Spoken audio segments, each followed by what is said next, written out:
Indian Airforce C-130J aircraft left strife-torn Sudan late last night. Meanwhile, the Minister of State for External Affairs, V. Muralidharan, received the second batch of the 148 evacuated Indians as the first aircraft reached Jeddah airport.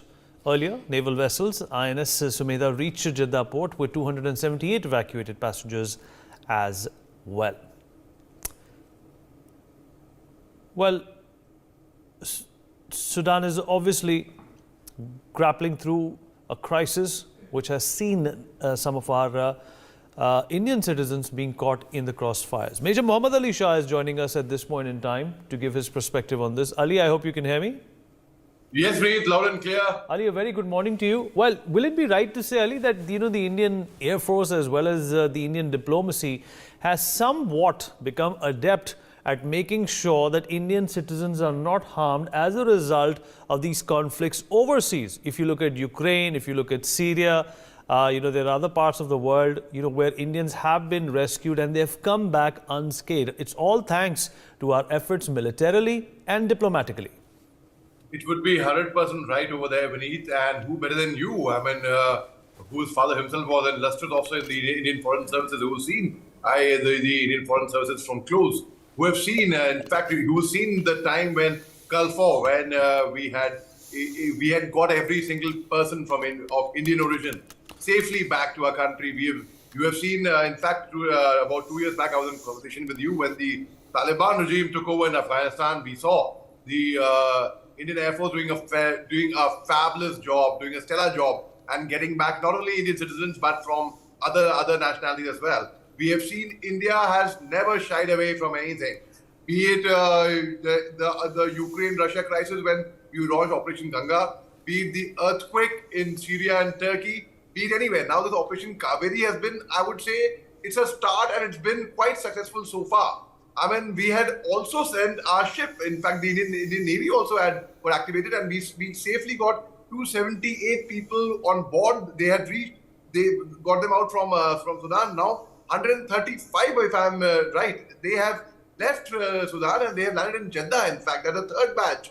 So it is really they are doing a stellar job, and we make sure that no Indian is left behind. That's a different matter altogether. And in a strange incident, one Indian was shot in Sudan.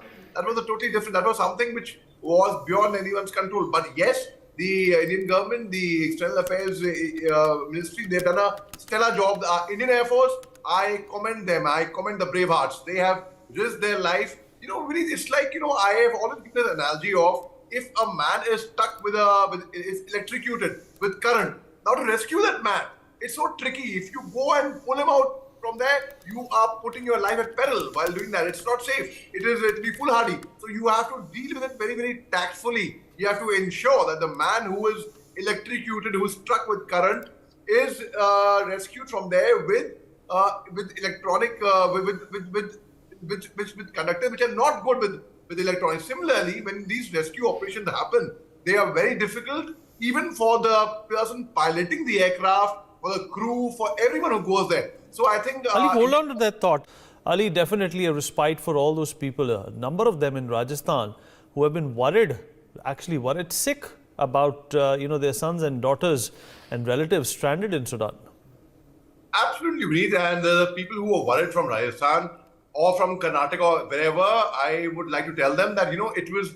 Reed, you'll be knowing of this. A couple of days back, 2 days back, I was on a panel on television, on your channel itself. And there was this gentleman, with all respect to him, from Karnataka, who was saying 35 of our Karnatakis are stuck in Sudan. What is the government doing about it? So I told him, hello, listen, it's not 35 Karnatakis are stuck in Sudan. We have 3,000 Indians stuck in Sudan. And they are Indians before they're Karnatakis. Similarly, the people from Rajasthan, they are all Indians. And I'm sure every parent when I say, when I talk about a company CEO, I talk about the government, everyone who's responsible, they would be taking care of their citizens, and I'm sure no government, no one will ever want it that, okay, they would discriminate. Like this person from Karnataka, because I was quite taken aback by that, by the attitude.